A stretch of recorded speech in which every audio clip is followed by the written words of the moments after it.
So Caitlin Clark has broke so many records, and she has broke one that is probably a record you don't want to have, and she has done it with 15 games left in the season.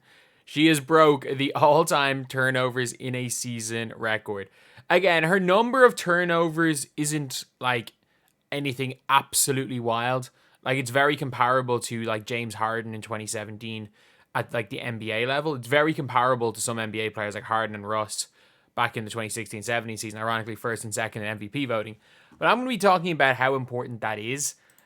Is it something that she can work on 100%? But is it like a crazy bad thing for a player? But before we get on, if you guys are new to the channel, subscribe.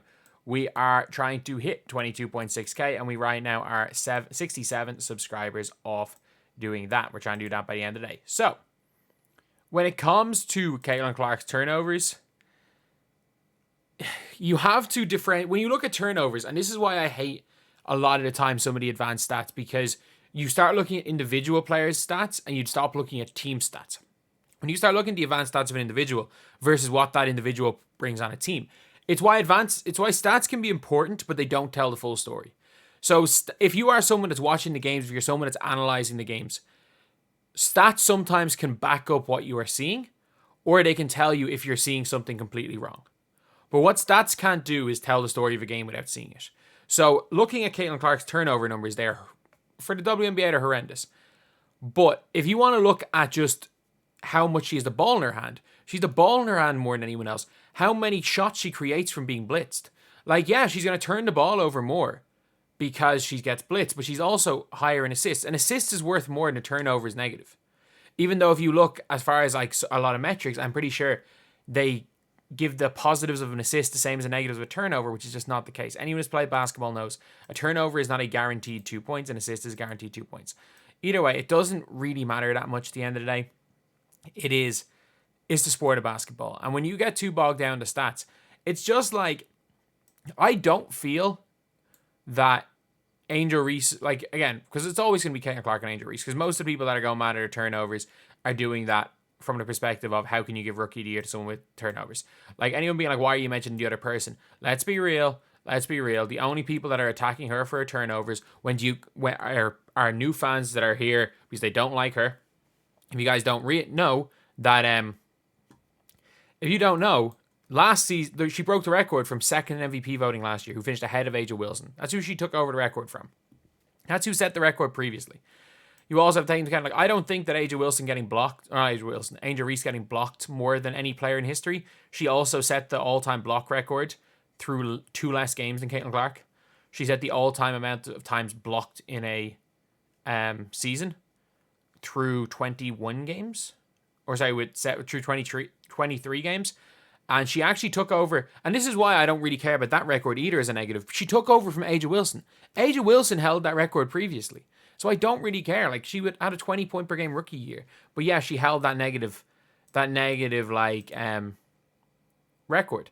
So at the end of the day, it doesn't really matter that much. It really doesn't matter that much. Like, if you're looking at the turnovers especially. So if the team was playing badly while she turned the ball over, it would be something. Like, the Fever have a better record when she has more than 6 turnovers than they do when she has less than 6. And you want to know why? Is to get 6 turnovers, she needs the ball in her hand. And the Fever are better with the ball in her hand. The games where she has the least turnovers are the games where she's told to go stand in the corner. And that's where the problem is. Like, you want to know what the best way to cut down your turnovers are on the box score? Stop touching the ball. I'm being dead serious. That is the best way to cut down the turnovers. Like, do you know who?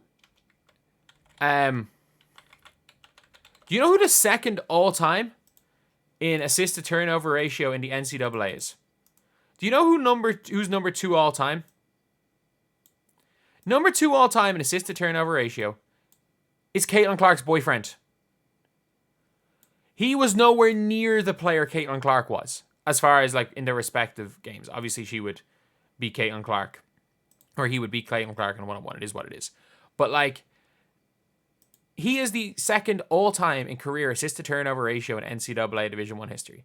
It is also hilarious, people saying he was a Nepo hire. He was a top 100 recruit who went to Iowa. I'd say the only reason he went to Iowa, he had pretty much had his choice of colleges and went to Iowa. Well, committed straight away there.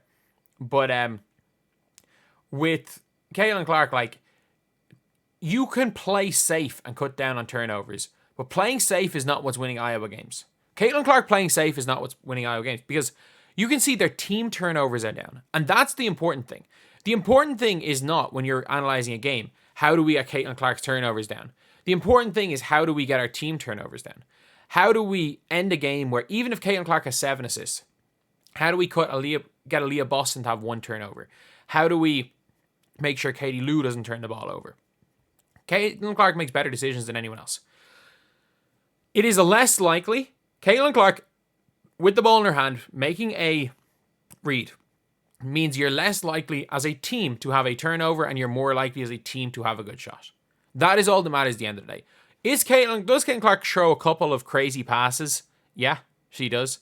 She obviously thinks sometimes that she can get and make passes that she can't. And look, that is something that you learn with time. She's way better at that now than she was at the start of the year. That's something you learn with time. Could she cut down those turnovers? Like, how many unforced? I'm trying to think how many unforced turnovers that aren't catching the ball. Like, how many bad pass turnovers she has. I'd say she has probably, I think she has 5.5 turnovers a game. I would say she is somewhere between 3 and 4 bad pass turnovers a game. Probably like maybe 3.8, maybe 3.8 bad pass turnovers a game, which is still too much. It's still too much. And the only thing is that if her 3.8 bad pass turnovers a game are countered with 35 good passes throughout a game, and putting the ball in Kelsey Mitchell's hands or Aaliyah Boston's hands earlier in the offense causes them to have turned the ball over more, so your team creates more turnovers. Obviously, the Mystics game was an exception. Then, yeah, like, you want the ball in Caitlin Clark's hands. She's going to make good decisions more often than any other player on the team. Like, we've seen Kelsey Mitchell, Aaliyah Boston, Erica Wheeler, Katie Lou especially, just throw mad passes. Like, I don't even know what they're even trying to do. They're just throwing the ball to nowhere. Like, there's no one on the team that is able to pass the ball like Caitlin Clark. And it's worth it for the turnovers. Get the ball in her hands as much as possible and you will win. There's a reason why, again, she has a higher turnover average and wins. And by the way, there's some games where she just turns the ball over so much and it's just a bad one. And there's a difference between, again, good and bad turnovers. If you throw a dead ball turnover by trying to throw a pass where if it gets through, it's a guaranteed 2 points, that is still worth it. Unless there's zero chance of the pass going through, that's not a bad turnover. If you're losing the ball like she was early in the season, getting stripped going up the half court, getting stripped on the blitzes, giving up layups every time, that is where it's bad. And that is where you really have to like quantify turnovers, because not every turnover is the exact same. And I will say, yesterday she had 6 turnovers.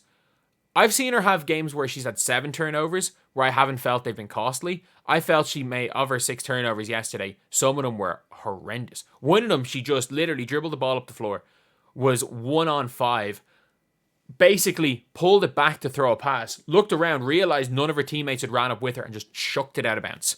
Like, it looked like she kind of fumbled with the ball, but there's nothing to do. I genuinely think she just chucked it out of bounds so that it would be a dead ball instead of a live ball turnover. But then again, yeah, some of the turnovers are balls being dropped. But it happens. Like, this is one thing I'll say is, Caitlin Clark's turnovers from balls being dropped is as uncommon as Angel Reese. Is about as common as Angel Reese's catching her own boards. And which is, both of them happen way less often than people think. And both of them happen way more at the start of the year than they do now. But yeah, that is just my opinion on this. Let me know what you guys think. Are you guys do you guys think the turnover? Are you guys box score watching and think the turnovers mean everything? Because she can be a little bit more careful, but at the same time, when you throw high degree of difficulty passes, sometimes they don't work. And that is, if you tell Caitlin Clark to try to cut her turnovers down to 2 turnovers a game, she definitely could. She definitely could. But if she turns the ball over twice in a game, you're basically telling her, don't try those crazy passes. Don't push the tempo. Don't try anything. Don't try to be creative at all. Because when you try to be creative, when you try to do things that nobody else can do, you're more likely to mess up. And her throwing high degree of difficulty passes is causing this team to win games. Look, if this team was not currently on a great run, like they're 10-6 through their last 16.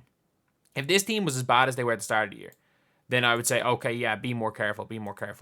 But her being careful and playing off the ball with the ball less in her hands is correlating to the team being worse. This is not like the first 2 or 3 games of the year where she really, really struggles with the pressure, struggled with everything. It's a new league. Like that first 10 turnover game was terrible, and people are still going to look at that. In her last 10 games, I would say yesterday was pretty bad as far as turning the ball over. And again, she's had games of 7, 8 turnovers. And yesterday was 6. And I'll tell you, the 6 turnovers yesterday were a lot worse than some of the other games where she's had 7, 8, 9 turnovers. But anyway, yeah, that is pretty much it. I don't think it makes much of a difference. To be honest, it is a negative stat in the box score. I think the most important thing is her team's turnovers are down on what they were last year. But anyway, that's the video. Thank you guys for watching. Please like, comment, and subscribe.